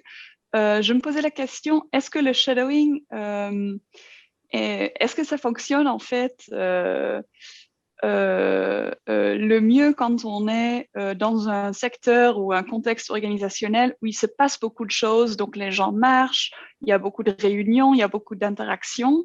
Et maintenant qu'on est un peu en mode télétravail, les équipes sont un peu partout. Est-ce qu'on pourrait s'imaginer un shadowing virtuel, par exemple? Est-ce que ça existe? Peut-être que vous avez des idées. Merci beaucoup, en tout cas. Merci, Boyke. Si tu veux, Nancy, je peux commencer. Oui. Moi, je n'ai pas encore eu l'expérience de faire la filature virtuelle. Là, je pense à des stratégies pour le faire et je n'ai pas encore trouvé dans la littérature des exemples. C'est sûr que, faire de l'observation de réunions en ligne, ça se fait. Faire des entrevues avec Zoom ou plateforme, ça se fait. Donc, je pense qu'on perd quand même une dimension, justement, de partager le même espace, être physiquement, les corps physiquement et de vivre une expérience qui est partagée d'un point de vue corporel et avec d'autres sens qui ne sont pas juste l'ouïe et la vue. Je sais que tu es très sensible à ça, Boyke, la dimension corporelle et sensibilité. Par contre, je pense qu'il y a des stratégies intéressantes, mais qui demandent une participation de la personne, en fait. Donc, on serait plus dans l'autofilature que dans la filature. Et ça, il y a quelques exemples qui ont été faits. Je pense à Dominique Meunier, qui a travaillé un certain temps avec des jeunes et leur expérience de l'utilisation des technologies d'information et communication. Et Dominique leur donnait une caméra. Donc, ces pratiques-là où on demande à la personne, par exemple, un peu qui ressemblerait aux pratiques de diary studies aussi, dans lesquelles on donne à la personne, ça peut être ils peuvent utiliser aussi le téléphone, ça peut être aussi des appareils, maintenant c'est rendu assez facile, puis on leur demande, par exemple, à la fin de la journée de faire un récit ou de prendre des photos, par exemple, pendant la journée par rapport à notre question de recherche ou ce qui nous intéresse. Donc, je pense que ces pratiques d'autofilature virtuelle peuvent nous amener à avoir cette dimension dont on parlait au tout début du quotidien du travail de la personne. C'est sûr que maintenant, ce quotidien, vu qu'il est à la maison, puis Claire est quelque part dans l'environnement. Voilà Claire qui s'intéresse au travail à distance totale. C'est sûr que ce quotidien maintenant est complètement flouté. Les espaces de travail et les espaces privés sont floutés, mais c'est vraiment notre quotidien du travail aujourd'hui. Donc, ça demanderait, je pense, d'un point de vue éthique aussi, ça demanderait d'autres choses parce qu'on ferait de l'autofilature de la personne chez elle, par exemple. Et donc, où il y a la famille, où il y a les enfants. Donc, il y a ces considérations-là à avoir aussi. Ou peut-être de lui demander à la personne de bracketer ses temps de travail ou ses temps de non-travail, mais là aussi, ça demande. Donc, je pense que c'est possible, mais justement, c'est des stratégies maintenant à déployer, à avoir une sorte d'inventivité. Avec les appareils technologiques qu'on a, c'est quand même facile de passer des GoPro. Puis ça, en fait, on l'a déjà expérimenté de donner une GoPro à un participant pour, par exemple, dans le cas des relais pour la vie, on l'avait fait avec une personne pour tester, mais nous aussi, on avait une GoPro. Donc, on avait eu, finalement, c'était plus ou moins pratique parce que, d'un point de vue technique, là, ça pourrait bien marcher. Je me rappelle d'une autre expérience où on avait mis des micros sur les personnes. Et donc, on avait l'enregistrement de leur interaction avec les personnes. Puis nous, on était plutôt en retrait en train de prendre des notes parce qu'on ne pouvait pas intervenir directement dans ces interactions-là.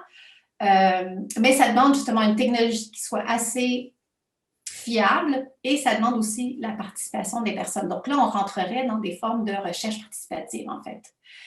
où on pourrait combiner avec l'autofilature. Ça, c'est des idées que j'ai comme ça, en temps de pandémie, où je me dis comment je vais faire pour essayer de renouveler la pratique.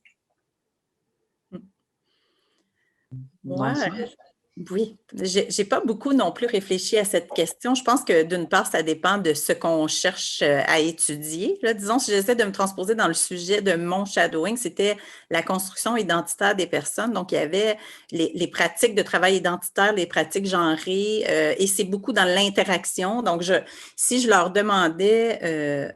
ben là, comme Consuelo dit, elles sont à la maison, donc ces personnes-là, dans le fond, que j'assiste à des réunions, c'est pas inintéressant, mais j'aurais perdu toutes les petites interactions informelles, les petits moments justement liminaux qui ont été très riches. Donc, je sais pas, ça serait à réfléchir. Là, j'ai pas tant de choses à ajouter à ce qui a déjà été dit, mais ouais, ça poserait des enjeux, disons, minimalement. Ouais, on espère que c'est temporaire. Alors, je donne la parole à Ewan, puis Amida.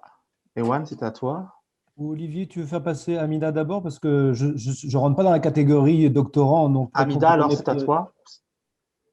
Sauf si ça l'a… Amida, Oui. es-tu là? Bonjour. Oui, je suis là. Bonjour. Merci beaucoup pour ces présentations qui sont assez riches. En fait, je me posais la question, avec la méthode de shadowing, comment le chercheur fait face à la confidentialité professionnelle? Oui. Merci, Amida. Ben, je dirais, il y a encore une question de négociation et de négociation continue, là. Donc, la question de transparence au départ dans qu'est-ce qu'on étudie, comment ça va se passer, qu'est-ce que ça peut vouloir dire, etc. Donc, il y avait ça. Après, les personnes signent des ententes, donc on convient mutuellement. Dans mon cas, je protégeais les identités des personnes, j'ai anonymisé. Et ce qui est arrivé dans le feu de l'action, c'est encore une fois, généralement, on a été trop prudent dans le sens de les participants voulaient leur nom publié. Il y a même des interlocuteurs plusieurs fois qui se trouvaient très, très drôles, qui m'ont dit moi, je veux que tu mettes mon nom dans ta thèse, je veux que tu mettes mon nom sur cette blague. Donc, c'était finalement, ça ne semblait pas être un enjeu pour les personnes, mais ça a été protégé. Il y a la question de consentement. On a répété très souvent que les personnes pouvaient à tout moment me demander pour protéger des conversations confidentielles, etc. Donc, je dirais que ça a été, disons que j'ai mis plus d'énergie en amont que la réalité. Dans le fond, j'avais plus de crainte que j'ai vécu peu de difficultés à cet égard, finalement. Oui, si je peux rajouter, comme je vous disais, moi, j'ai fait du vidéo shadowing. Donc, c'est sûr que là, il y a la dimension de l'enregistrement qui rajoute une couche de complexité. Donc, pareil comme ici, tout le travail qu'on fait en amont pour le certificat d'éthique, c'est une manière de protéger les participants et de nous protéger. Dans mon cas aussi, l'anonymité des personnes a été préservée. J'ai gardé quand même le nom des organisations à chaque fois que j'ai travaillé avec des organisations, mais j'ai demandé justement la permission d'utiliser le nom. Et pour l'enregistrement, en fait, lorsqu'on fait un consentement, donc le consentement éthique pour les participants, il y a une partie qui est pour participer à la recherche et ensuite, il y a une autre partie du formulaire qui est pour être enregistré audio pour les entrevues, une autre partie du formulaire pour l'enregistrement audio et vidéo des activités. Donc, à chaque fois qu'on est en train de demander, disons, quelque chose de plus, ça demande un consentement particulier. Ce qui veut dire qu'une personne pourrait dire oui, j'accepte de participer à la recherche, mais j'accepte que mon entrevue soit enregistrée, mais je ne veux pas que mes activités soient enregistrées. Et donc là, il faut qu'on soit capable justement de respecter ce que le participant ou la participante veut. Ça m'est arrivé à une reprise où c'était dans le cadre d'une réunion et il y a une des personnes qui ne voulait pas que j'enregistre son image, mais qui était d'accord que j'enregistre l'audio. Vu que c'était une réunion, j'ai cadré la caméra pour qu'elle soit hors champ. Donc, c'est des choses qu'on fait pour essayer de s'adapter. Mais effectivement, ça amène, il ne faut pas être... En fait, le vidéo shadowing a plusieurs avantages, notamment le fait qu'on est capable de revenir sur nos enregistrements, particulièrement si on s'intéresse à des dimensions qui sont matérielles, où on veut voir la proxémie, où on veut faire une analyse de conversation. La vidéo est quand même un instrument assez magnifique pour ça, ou si on veut aussi revenir de manière plus réflexive sur nos propres actions. Mais c'est un élément qu'il faut considérer lorsqu'on négocie l'accès au terrain et le shadowing en particulier. Donc, c'est sûr qu'au début, ils vont regarder, il y a tout un moment d'ajustement. Il y a beaucoup de jeux aussi avec la caméra, de faire « Ouh, t'étais là » ou « Oh mon Dieu, est-ce que je suis bien maquillée » ou bref. Mais après un certain temps, vous n'allez pas le croire, mais on disparaît. On disparaît et aussi après un certain temps, on devient une espèce de cyborg, caméra-personne, puis la caméra, elle tient un peu à disparaître. Donc, c'est au début où il y a ce malaise qui est un peu plus accru parce qu'on est en train de justement enregistrer. Mais maintenant, les dispositifs sont très petits, donc ça aide aussi. D'accord, merci. Bien, c'est à toi, Ewan. Merci Olivier. Merci Nancy Consuelo. C'était vraiment passionnant. Puis alors, j'ai retrouvé, moi j'ai fait du shadowing à 2 reprises. Et puis du coup, je réfléchissais à ça. Une usine de pétrochimie où il n'y avait que des hommes là vraiment. Et puis un hôpital, un centre de lutte contre le cancer. Donc là, il y avait beaucoup de femmes, on va dire. Donc c'était des choses très contrastées. Et j'ai retrouvé plein de choses que vous avez dites. Puis aussi, enfin, comme vous l'avez dit, comme c'est un peu, on se remet dans cette période-là, quoi. C'est vraiment des recherches. Comme vous l'avez dit, on est complètement engagé, encore plus qu'avec les entretiens, parce que j'ai aussi des souvenirs avec certains entretiens. Il n'y a pas que. Mais le shadowing, on est beaucoup plus engagé que ça, beaucoup plus engagé. Et je vais ressouligner certains éléments, et puis après, j'ai quelques petites questions pour vous. Mais ce que vous avez dit là, garder du temps pour prendre les notes, moi, je me souviens, ça, c'était vraiment un truc vraiment très important si on arrive dans la journée à compléter les notes. Et puis, je suis entièrement d'accord avec vous. Nancy va donner plusieurs exemples, mais moi, j'ai été prise à partie, c'est-à-dire on me pose des questions, je ne suis pas du tout. Enfin, je pense qu'il faut vraiment, comme vous l'avez dit, négocier l'identité de Nancy. Je n'avais pas pensé à ça, à faire le nombre de petits noms qu'on m'avait donnés, tu sais, c'est le chercheur ou alors c'est au contraire quelque chose, etc. Et y compris, je vous donne un exemple parce que j'ai repensé à ça, dans la pétrochimie, au bout de 3 ou 4 heures, je le connaissais, enfin, je n'étais pas dans l'équipe depuis très longtemps, le gars que je suis me dit, viens Ewan, on va aller à la vanne blanche. Je dis, qu'est-ce que c'est que ça, la vanne blanche, etc. Et en fait, il allait fumer une cigarette. Mais sauf que tu es sur une usine pétrochimique où tout est potentiellement explose. Et puis moi, je venais du service ressources humaines comme ma fonction officielle d'entreprise. Et le gars, au bout de 4 heures, me montre un truc strictement interdit. Enfin, tu vois, c'est même sur. Enfin, moi, je n'ai pas dit, tu es malade ou quoi? Pourquoi tu me montres ça? J'aurais pu aller te balancer. Enfin, bref. Mais tout ça pour vous dire qu'effectivement, le fait qu'on est pris à partie, et au sens positif du terme, c'est-à-dire on est inclus dans l'action là, et puis ils nous veulent nous montrer des choses, puis ils veulent nous cacher des choses, puis c'est clair et net que le fait qu'on n'ait pas d'impact sur la situation me semble pas du tout un objectif à poursuivre, parce que je crois que ça fonctionnerait absolument pas. Je repensais à la vanne blanche en vous disant ça. Et puis en vous écoutant. Et puis alors, d'autres choses sur Consuelo, quand on était débordé, alors je ne sais pas si ça peut servir à d'autres doctorants, mais moi, un truc qui m'avait beaucoup rassuré quand je faisais ma thèse, que la pétrochimie, donc c'était pendant ma thèse, c'était un chercheur qui m'avait dit, de toute façon, tu vas utiliser 10% de tes données. Donc là, du coup, oui, alors j'ai ramassé, puis j'ai toujours un amour assez immodéré pour mes petits carnets de recherche que j'ai encore chez moi, puis j'en ferai certainement rien. Alors j'en ai fait plein d'articles, mais je pense qu'avec les 10%, il n'est pas très très loin. Peut-être que c'était 15 ou 17%, mais je ne vous donnerai pas beaucoup plus que ça. Mais je les aime beaucoup, ces carnets de recherche.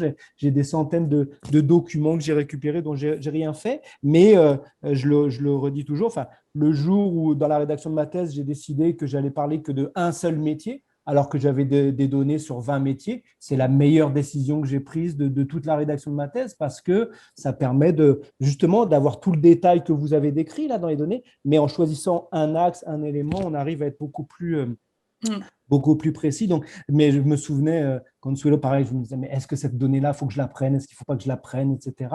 Alors, je m'étais rassuré en me disant que si quelque chose est important, sans doute que ça va revenir plusieurs fois.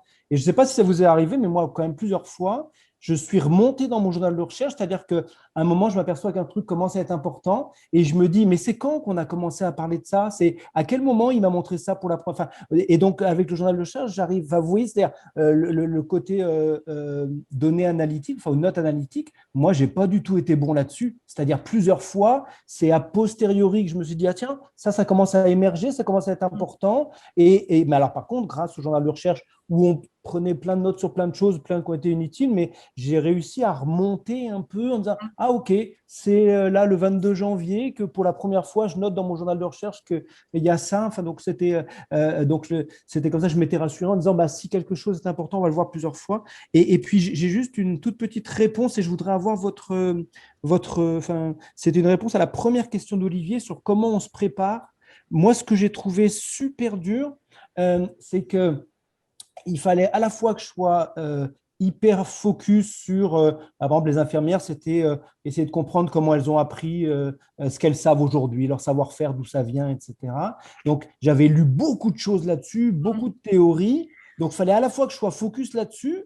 Et puis, en même temps, quand j'ai compris qu'en fait, il y avait plein de choses qui s'apprenaient pendant la pause du midi, mais que pendant la pause du midi, elle parlait aussi de la fin de semaine dernière, etc. J'ai dû essayer d'être très ouvert d'esprit pour me dire, OK, ça, il faut que j'y aille aussi. Enfin, ce que je trouve très compliqué, c'est on se prépare énormément, y compris en lisant de la théorie, tout en étant capable d'être hyper ouvert sur d'autres concepts ou sur d'autres… Enfin, et ça, je trouve ça passionnant, mais que je trouve compliqué dans le shadowing. C'est hyper focus tout en étant hyper ouvert. L'équilibre me semble délicat. Et puis, Consuelo, j'en profite juste parce que j'ai toujours rêvé de le faire, mais je ne l'ai jamais fait. Est-ce que tu as pensé à faire des choses comme autoconfrontation croisée avec tes vidéos? C'est-à-dire que c'est Chloé Faïta qui font ça, là. Tu montres la vidéo à d'autres professionnels que le professionnel qui est engagé. Et puis, il y a une espèce de discussion de professionnels qui se noue sur pourquoi est-ce qu'on est en train de faire ce qu'on est en train de faire là. Et moi, j'ai toujours rêvé de faire ça. Puis, il faut peut-être avoir des rêves non réalisés dans la vie, sinon ça devient trop triste. Mais est-ce que tu as pensé à faire ça? C'était juste une question ouverte comme ça. Merci beaucoup. Je peux peut-être y aller en premier, Nancy, puis oui, vas-y. Tu compléteras après. Par rapport aux 10% puis au journal de bord, je voulais juste un petit commentaire là-dessus. Je suis tout à fait d'accord avec toi. Mais il y a quelque chose, en fait, qu'il ne faut pas… que moi, je trouve qu'il est important à souligner, c'est que le fait qu'on ait vécu l'expérience, ce vécu de l'expérience et qu'on l'écrit aussi. Donc, il ne faut pas aussi minimiser le geste de l'écriture. Fait en sorte qu'après, ce 10% prend une profondeur et une substance qui n'est pas la même que si on n'a pas ce vécu. Je dis ça pourquoi? Parce qu'on se dirait, à quoi ça sert finalement de faire des démarches longitudinales ethnographiques si finalement on va juste prendre un 10%? Premièrement, pour arriver à ce 10%, tu l'as bien montré, mais il faut avoir cette trajectoire pour dire, voici ce que je vais sélectionner. Mais après, justement, je pense que ce 10%, l'interprétation qu'on donne a cette substance parce qu'on l'a vécu. Donc, ça, juste un petit commentaire par rapport à ça, puis je vois que tu vois, on est d'accord là-dessus. Puis une autre chose sur le journal de bord, parce que je pense aussi que c'est important de le souligner, c'est que souvent, ce journal de bord, oui, il nous sert à garder des traces, mais, et donc, il y a aussi des traces écrites qui nous permettent de dire, voilà, ça s'est passé ici, donc je suis capable de repérer. Mais aussi, le journal de bord, tout comme l'enregistrement vidéo, est comme une fenêtre pour revenir et se remémorer et se replacer dans le moment. Et ça, je trouve que c'est aussi intéressant d'un point de vue justement analytique, c'est quand on est dans disons, il y a quand même un espace de temps entre la collecte de données et l'analyse. Des fois, c'est plus ou moins long, ça dépend. Mais quand on revient et on relit notre journal de bord, ou on reprend les enregistrements, on se transporte à ce moment-là. Puis moi, je me souviens très bien d'être avec mes écouteurs en train d'écouter les enregistrements et de rire parce que je me souvenais de la blague qui s'était passée et autre chose qui n'était peut-être pas enregistrée, mais moi, ça m'a aidé beaucoup pour justement me rappeler du hors-cadre, qui est une des choses, et avec l'écriture aussi, il y a des choses qu'on écrit, mais il y en a plein qu'on n'écrit pas, mais on se replace dans le moment et ça, c'est quelque chose, je trouve, d'important à souligner parce qu'on l'oublie souvent, on le voit comme c'est des traces de quelque chose qui s'est passé. Mais moi aussi, je pense que c'est une fenêtre pour se replacer et revivre le moment dans un deuxième temps qui est celui de l'analyse. Et ça aussi, c'est parce qu'on a le vécu qu'on peut le faire. Par rapport à l'autoconfrontation, non, je n'y ai jamais pensé. les vidéos, je les ai utilisées pour l'analyse, pour faire des séances d'analyse de données, mais même, je n'ai jamais fait d'autoconfrontation avec les mêmes participants. J'aurais pu aussi leur dire, ah, voici, vous avez dit ça à ce moment-là, qu'est-ce que vous pensez? Je connais la technique, je pense qu'elle est très, très intéressante. J'ai une étudiante de maîtrise qui l'a utilisée dans le cadre de son mémoire, où elle a fait, mais là, c'était de l'enregistrement audio, elle ne pouvait pas faire vidéo. Puis c'était des visites dans un musée. Et à ce moment-là, elle a fait des entrevues justement d'autoconfrontation en reprenant certains extraits, ce qui a amené aussi une démarche réflexive très riche dans le cas de ce qu'elle avait fait. Mais moi, je ne l'ai jamais essayé. Je pense que ça vaut le coup parce que ça amène justement cette dimension réflexive, surtout si on veut s'intéresser au travail, puis comment le travail est pratiqué, ou quelles sont les interprétations autour d'un travail, ça pourrait être une bonne stratégie. Et je ne me souviens plus de la dernière question que tu avais posée, Ewan. C'était ça? OK, parfait. Ça fait beaucoup. Peut-être Nancy?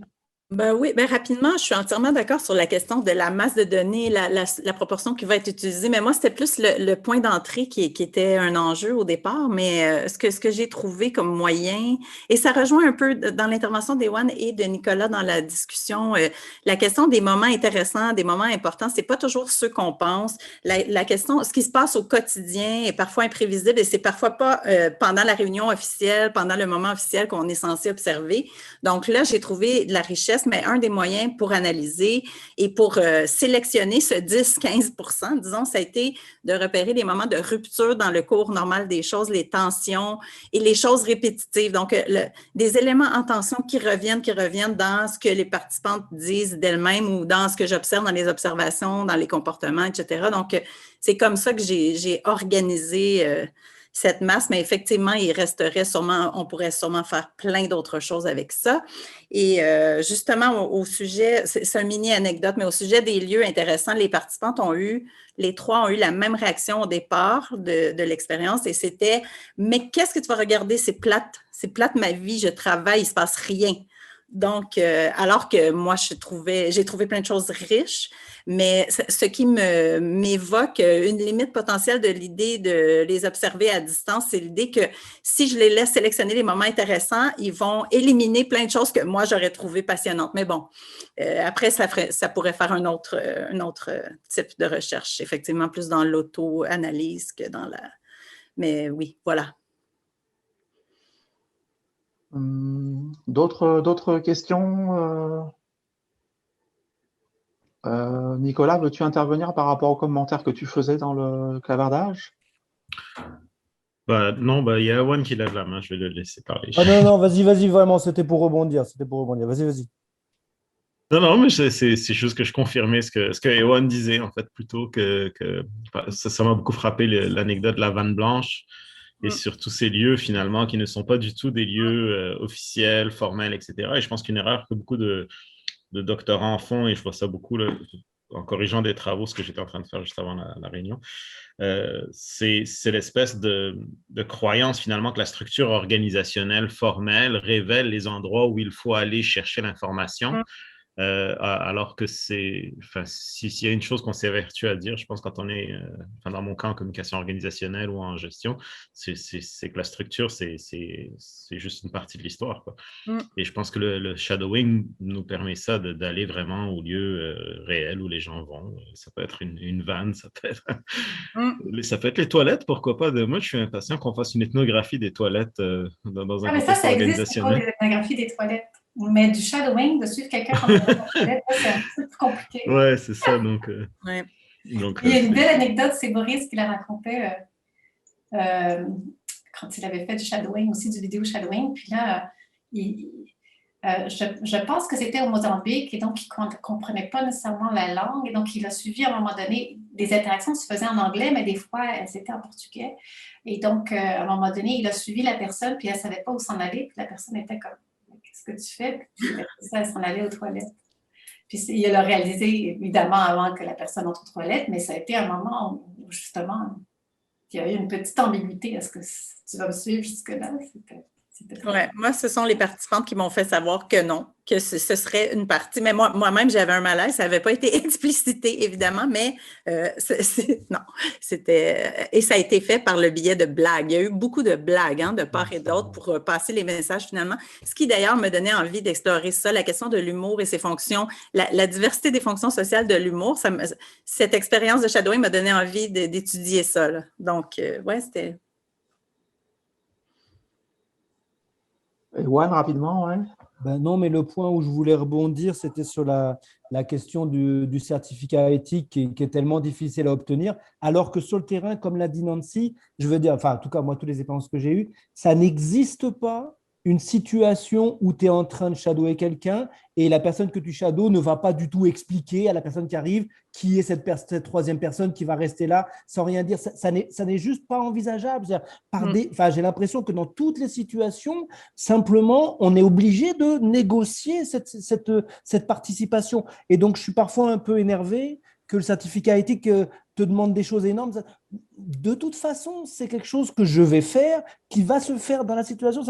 Et puis toi, je trouve ça parfois un peu… Bon, et je pense qu'aussi les certificats éthiques sont peut-être plus habitués avec du travail quanti, etc. Mais là, on est dans une situation où je le sais par expérience, ça va se faire systématiquement. Il n'est pas possible d'avoir une situation comme ça qui ne soit pas négociée. Et c'est difficile à expliquer dans le certificat éthique. Donc, je trouve ça un peu énervant parfois qu'on nous demande beaucoup de choses.